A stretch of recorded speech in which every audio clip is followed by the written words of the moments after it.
Саламатсыздар кутман күнүңүздөр менен эфирде учур маселеси көрсөтүүсүнүн дагы бир чыгарылышы.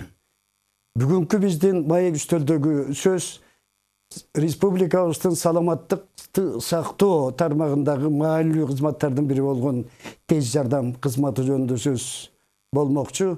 Биздин бүгүнкү маектеги козголгон маселелер деги эле бул кызматтын иши сиздердин көбүңүздөрдү кайдыгер калтырбайт болуш керек. Ошондуктан сиздерден телефон чалып, өздөрүңөрдүн суроолоруңуздар, сунуштарыңыздар менен биздин маекке аралашып кетүүгө толук мүмкүнчүлүгүңүздөр бар экендигин эскертмекчибиз. Ошондой эле ЛФМ радиосунун угуучулары дагы түз кошулуу менен биздин студиядагы маекке күбөдөр болушат. Демек алардын да биздин студияга суроо беришке мүмкүнчүлүктөрү бар. Эми мен өзүмдүн маектештеримди сиздерге тааныштырып кетейин. Кубанычбек Калмаматов Кыргыз Республикасынын Саламаттык сактоо министрлигинин баштапкы медициналык санитардык жардам бөлүмүнүн башчысы. Ошондой эле Искендер Шаяхметов Бишкек шаардык чукул медициналык жардам борборунун директору. Баарыбызга маалым, республикабыздын президенти өткөндө жогорку кеңештеги сөзүндө дагы баса белгилеп айтты. Саламаттык сактоо биздин өкмөттүн ишиндеги маанилүү тармактардын, артыкчылыктуу багыттардын бири болот деп. Анан ошонун дагы бир далили, мисалы, республикабыздын премьер-министри Абылгазиев дагы жакында ушу тез жардам кызматынын тармагына барып, борбор шаарыбыздагы ушул тез жардам кызматынын автоматташтырылган тутуму жаңыдан иштей баштаган. Ошо менен таанышып кайтпадыбы? Биз дегенде сөздү башынан баштасак да, ушул тез жардам кызматы жалпы эле республикабыздан ушул саламаттык сактоо тутумунда мааниси канча? Эмнеси менен өзгөчө?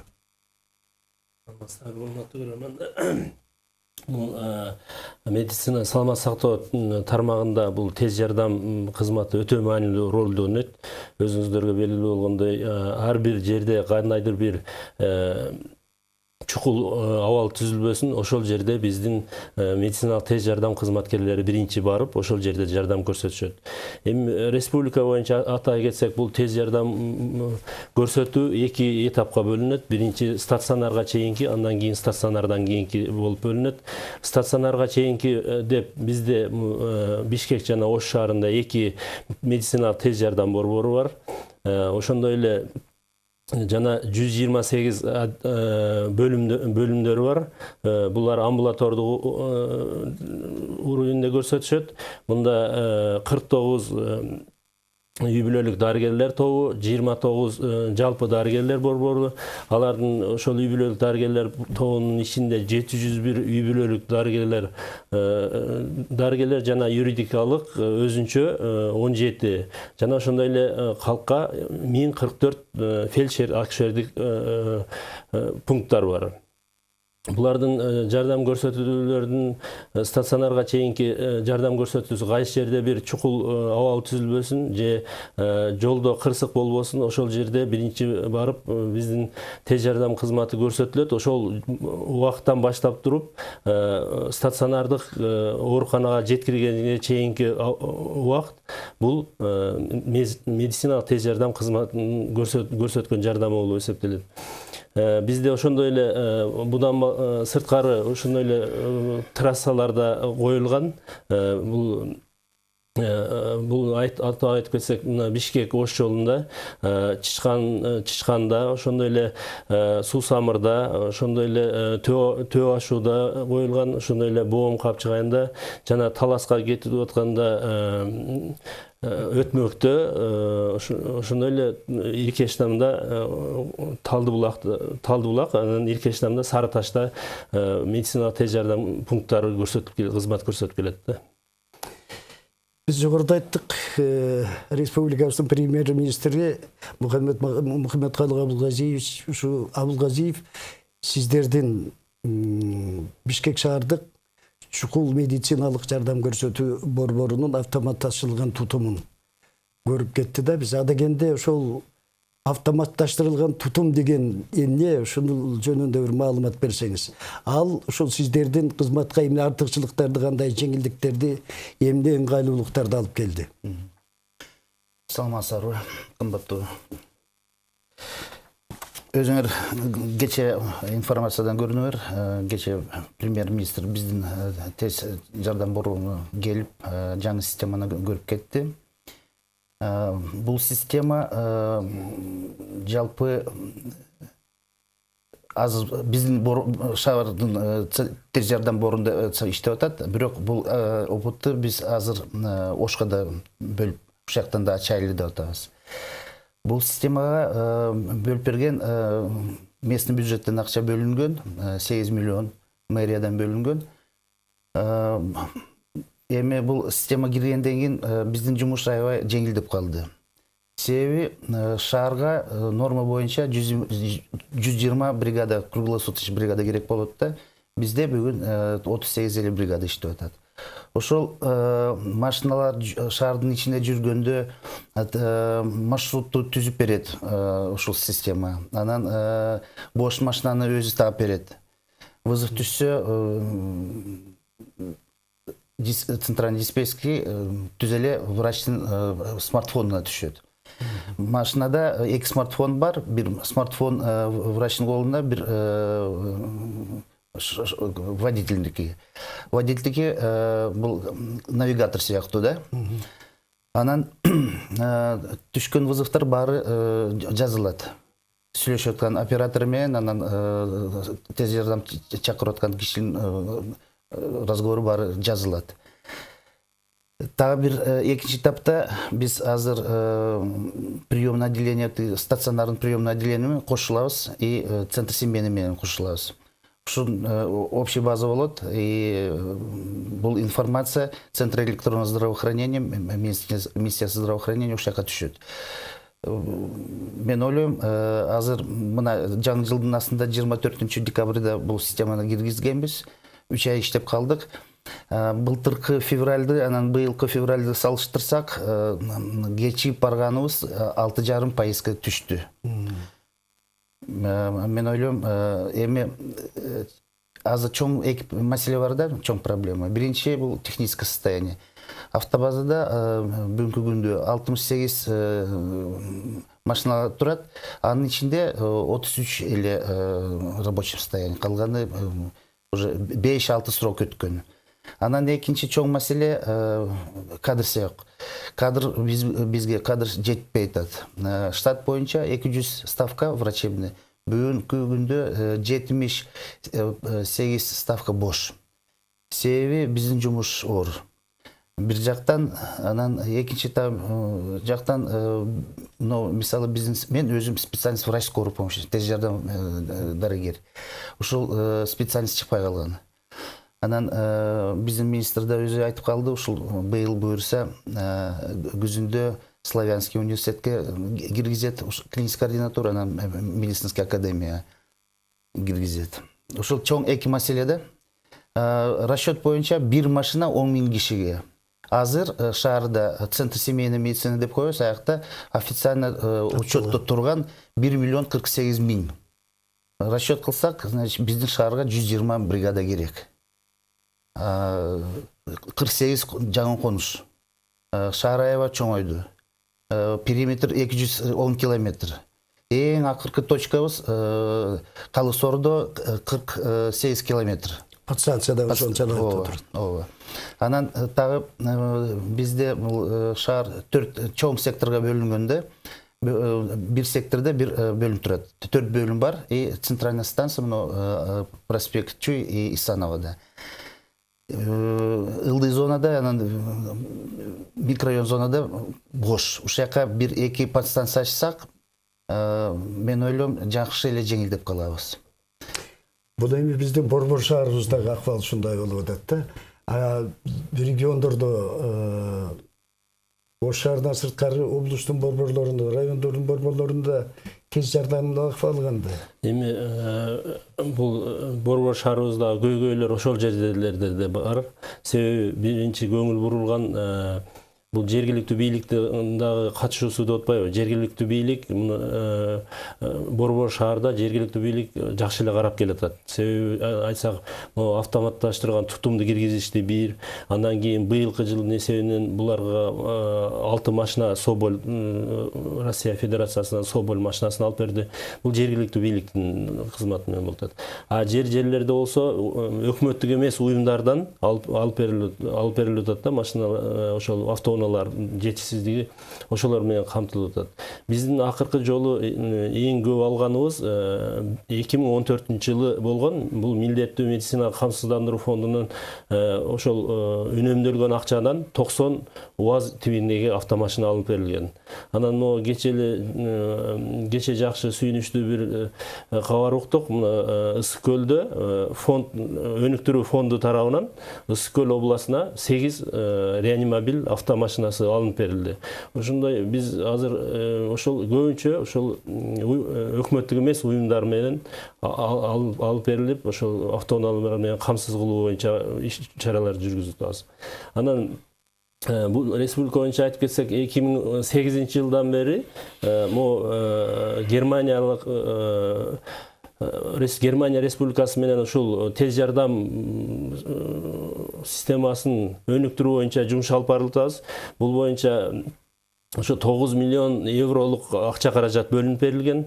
Буга тиешелүү ошол Ош областындагы областтык оорукана жана ошондой эле 7 райондо ошол аймактык ооруканаларда бөлүмдөр түзүлдү.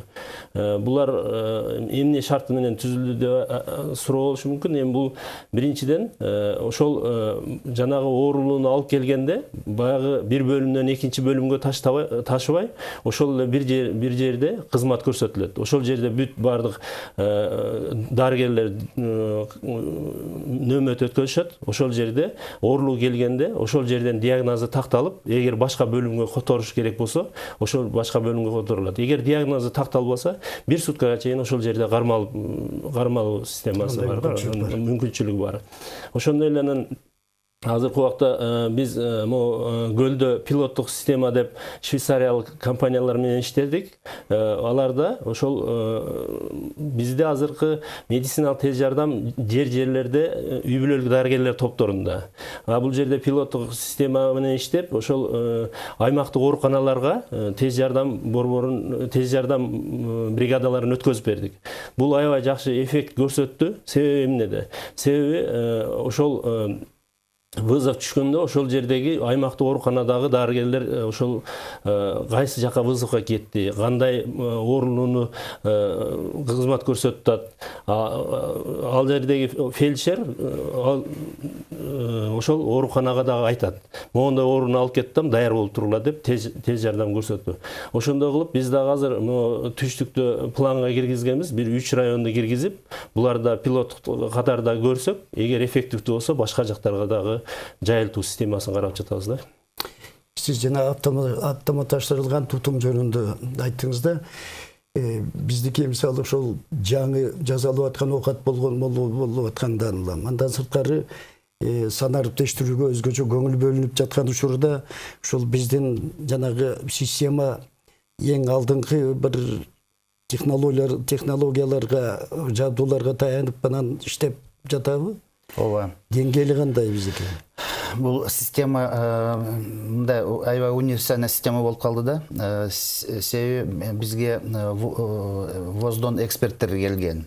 Алар ушул системаны карап айтты, бул готовый блок электронное здравоохранение. Анан азыр безопасный город деп атпайбызбы?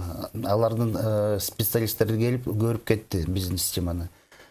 Алар да айтып атат, биз обмен информация кылып. Себеби бул система азыр кайсы жерде кандай вызовдор түшүп аткан. Мисалы, ушул управление безопасности движенияга кайсы перекресттен көбүрөөк автонаезд же автоавария болуп аткан. Ошол баары чыгып атат бизде. Анан экинчи момент бул райондон кайсы жерден көбүрөөк вызовдор түшөт. Бул информацияны биз центр семейного медицинаны беребиз. Себеби хронический ооручан кишилер көбүрөөк кайрылса, значит ушул иштетиш керек аяктан. Анан мен айтып кетпедимби, мына приемное отделение.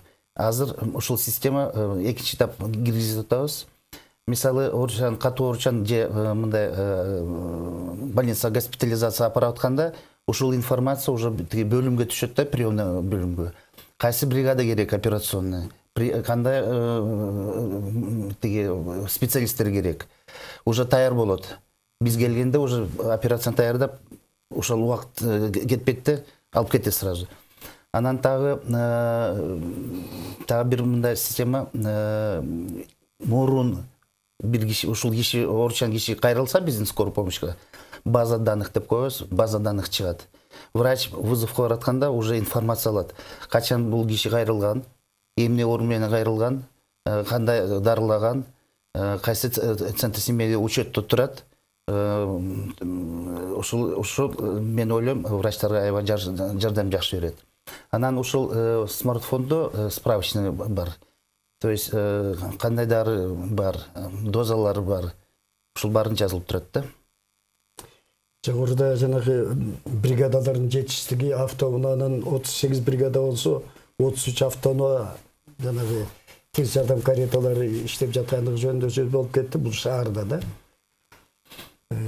Мындан бир 2-3 жыл мурда, эгерде мен жаңылбасам, ушул республиканын массалык маалымат каражаттарында кайсы бир ошол тез жардам кареталарынан чоң тобуна тендер өткөрүлүп, бирок алар ошол техникалык жактан талап кылынган жанагы ылайык болбогондон улам алар бир топ оорду кыйынчылык жаратты деп бир маалыматтар тарап кеткен жери бар да. Ошол автоунаалардын, ошол кареталардын тагдыры эмне болду?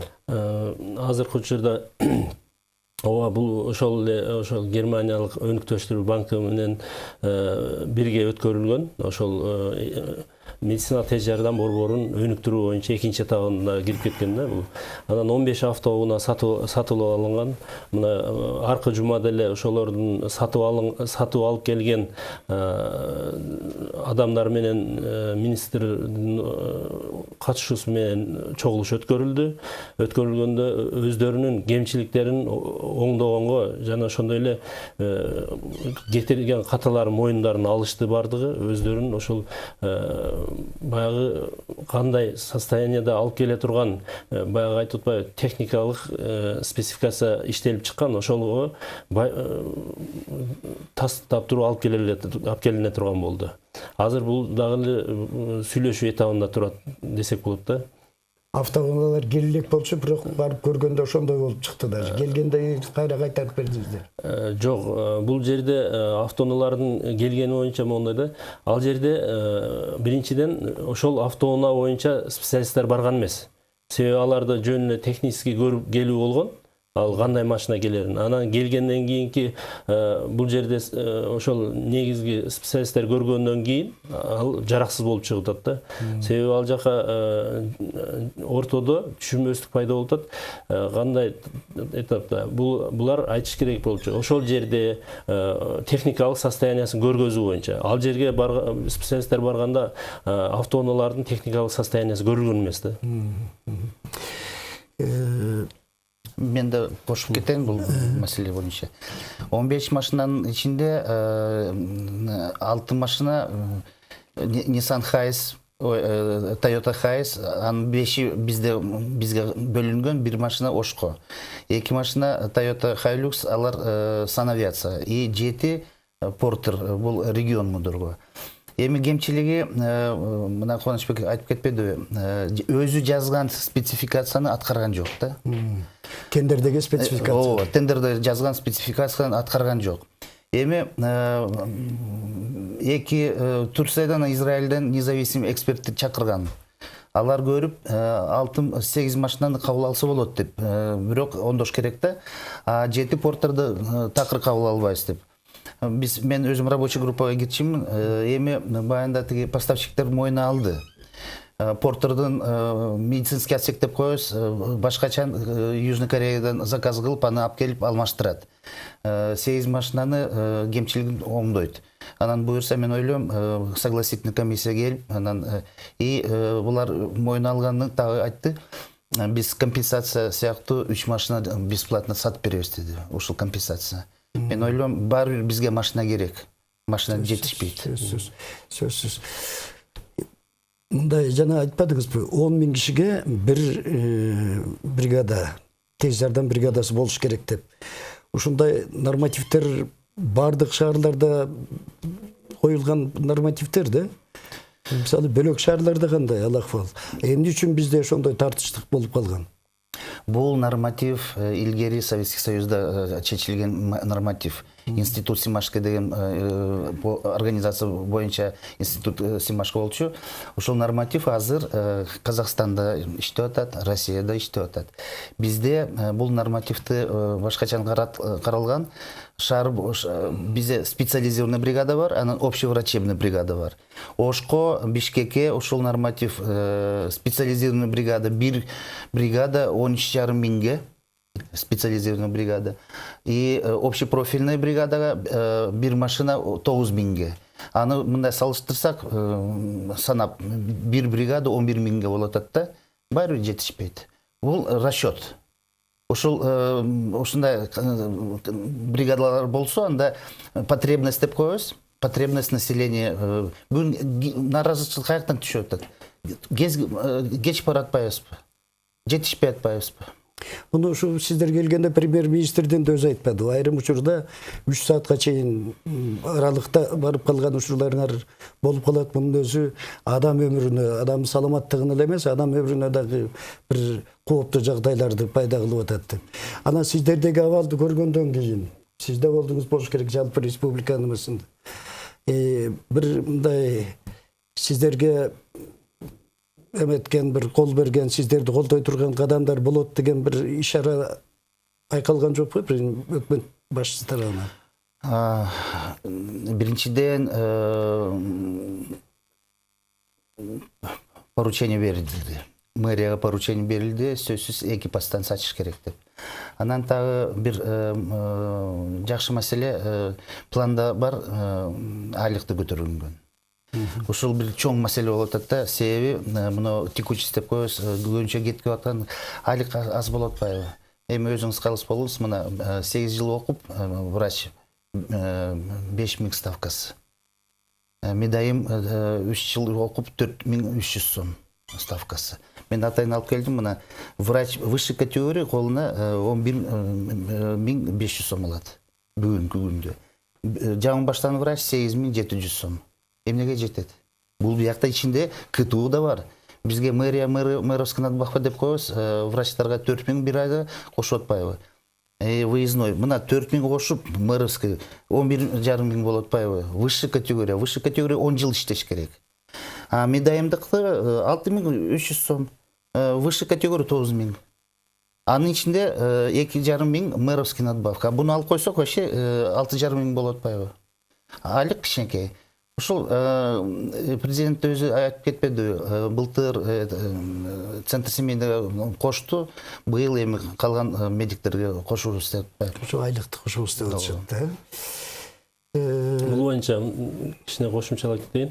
Өкмөт тарабынан ошол 2018 жылы баягы өнүктүрүү жылы деп эсептелгенден кийин кичине бизге карай көңүл бурду десек болот. Себеби айта кетсек, мына баштапкы медициналык кызмат көрсөткөн үй бүлөлүк медициналык дарыгерлерге индикаторлорду иштеп чыгып, ошонун ичинде кошумча айлык төлөп берүү системасы каралган. Ошондой эле кийинки жылдары бул башка дагы дарыгерлердин айлык маянасын каралат деген ниеттебиз. Анан дагы бир ушул басма сөз беттеринде социалдык тармактарда моундай бир маалымат тарап кетти эле. Ансыз да жана 2 подстанцияны кошумча куруш керек, түзүш керектиги жөнүндө сөз болуп атканда, иштеп аткан жогорку зонаны тейлеген бир подстанция өзүнүн турган орду имараты талашка түшүп, ал жерден ошол имарат жайынан ажырап калуу коркунучуна чейин баргандыгы жөнүндө. Бул ушул маселе кандай чечилди? Кайсы түшүнбөй калдым мен. Подстанция. Жана немедеги бир университеттен зданиясында турган. Алар эми чын айтсам вопрос чечиле элек. Себеби договор түзгөнбүз. Договорубуз 2022 жылы бүтөт. Анан айттык эми азырынча тиги администрация университеттин администрация тагы жаңы помещение берип атат. Бирок көчөлөкпүз аякка. Эми менчик служба бар экен. Эчтеке кыла албайбыз. Кет десек айла жок кетебиз да. Бирок мен ойлойм эми өзүлөр бизге чыккан, өзүлөр биз менен договор түзгөн. Биз азыр аякта коммунальный услуга эле төлөйбүз. Свет, анан суу, калган помещение, эми аларга да рахмат. Помещение берген 200 квадрат помещение. Бирок пландар өзгөрүп, аякта жаңы здание куруп атат. Эмки жумада көчөт го жаңы помещенияга.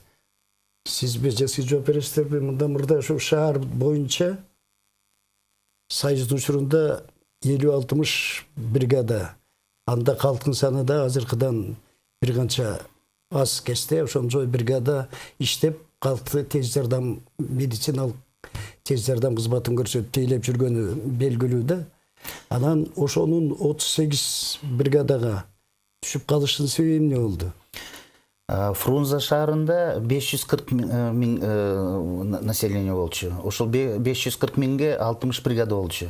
Мен мисалы тез жардамда окуп жүрдүм, жумушка киргемде 2-чи курстан баштап.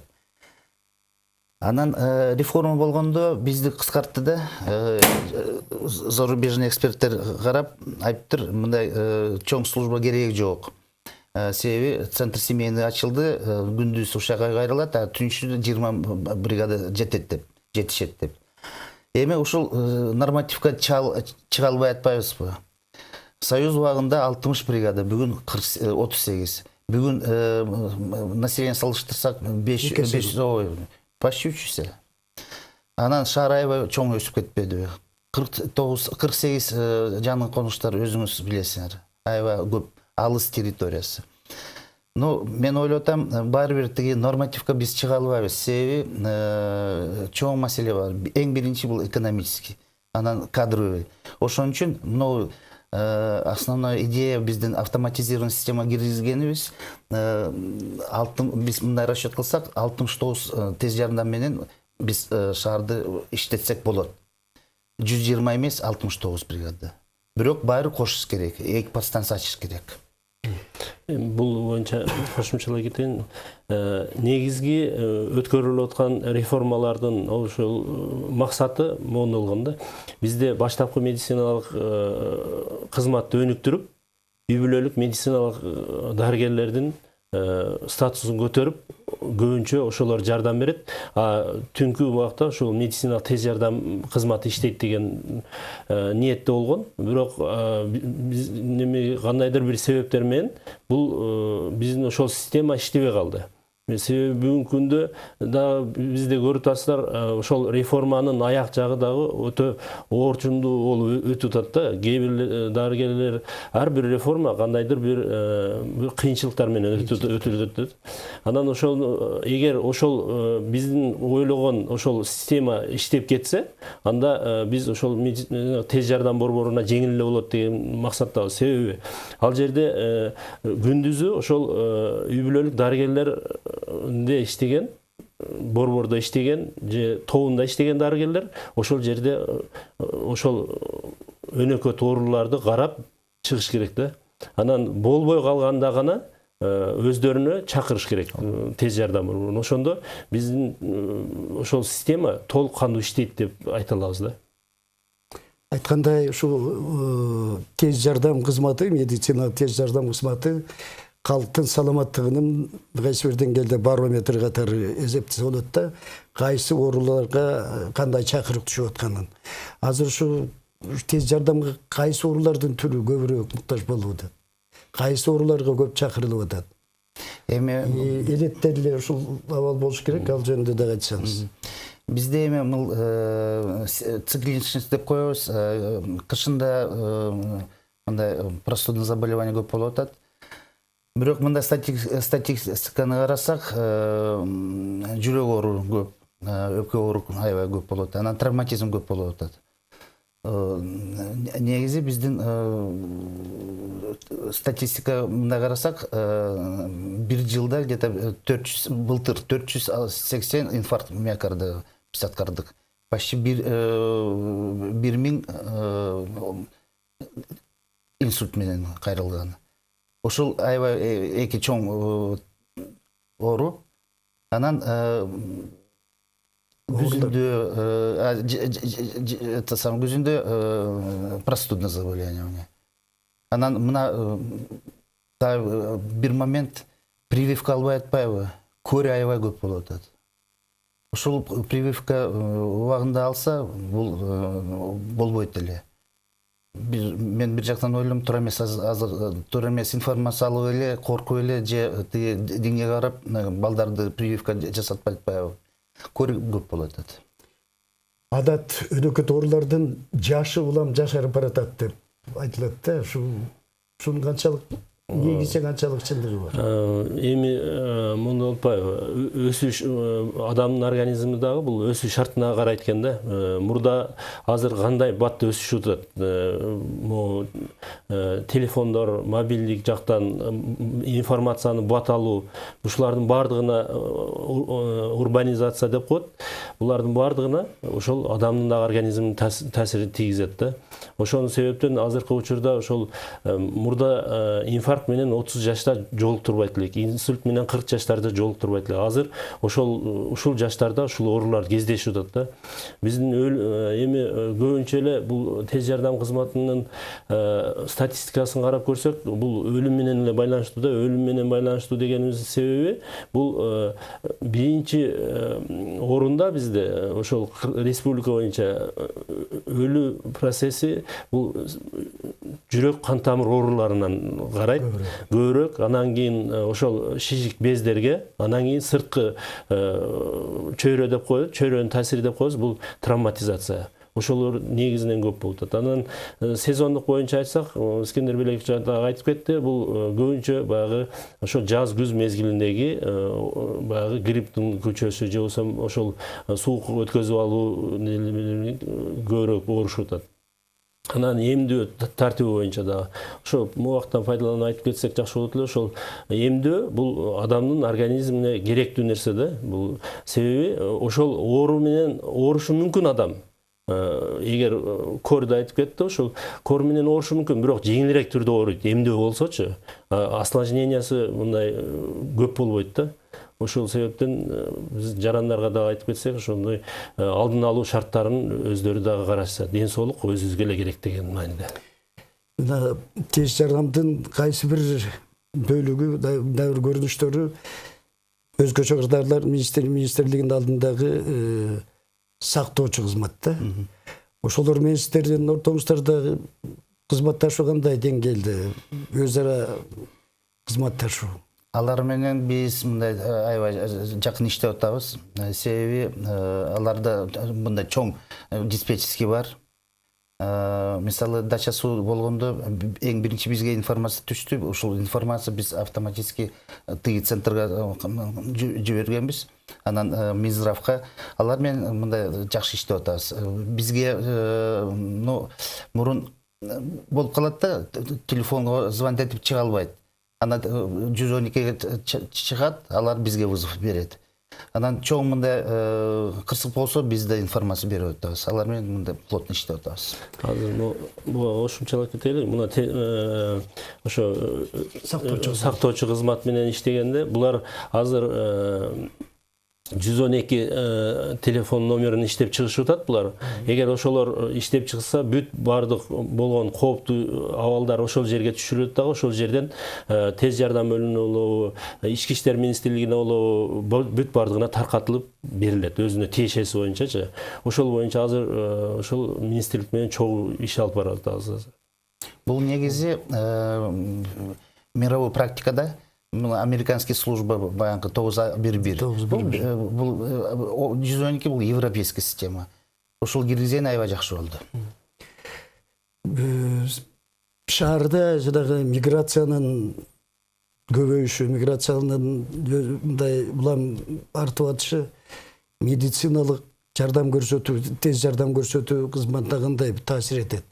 Каттоосу бар, каттоосу жок жарандар деп булганбайбы? Эми миграциянын ушул аябай суроо жакшы суроо берип атасыз да. Бизге түшкөн вызовтар көбүнчө мына үйдөн төрөп атпайбы? Себеби мен билем, көп жыл мурун мэрия приказ чыгарган. Прописка барбы жокпу, квартальныйдан справка алат, учетко турат. Былтыр 138 үйдөн төрөткөн да биздин бригадалар үйдөн.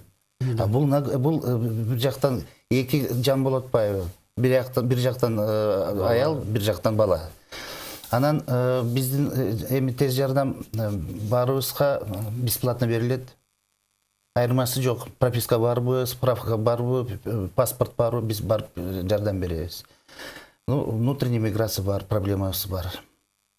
Азыр авто тыгындардын көп болуп жаткандыгы бул айгине көрүнүш болуп атат. Ушунун өзү тез жардамдын оперативдүүлүгүнө таасир этпейби? Бул аябай чоң проблема да. Эми башка шаарда резервный полоса деп коет. Жолдун ортосунда резервный полоса, именно аварийный службага. Бизде эми жолдор тар, ушул резервный полоса жок. Анан көбүнчө бизге эми зыян болуп аткан бул маршрутниктер. Жол бербейт. Кайсы жерде токтосо токтоп коет. Анан машина сирена менен мындай срочный вызов баратканда жол бербейт. Ушул чатак болуп атат. Ушул тез жардам берүү кызматына өзгөчө өкмөт башчысынын көңүл бөлүп жанагы келиши бул жалпы эле сиздердин ишке баштапкы медициналык санитардык жардам берүү кызматына бөлүнүп жаткан көңүлдө келечекте эмнени күтүп атасыздар? Жакшыруу жагын эмне бир жакшы ойлор бар же болбосо белгиленген иштер бар?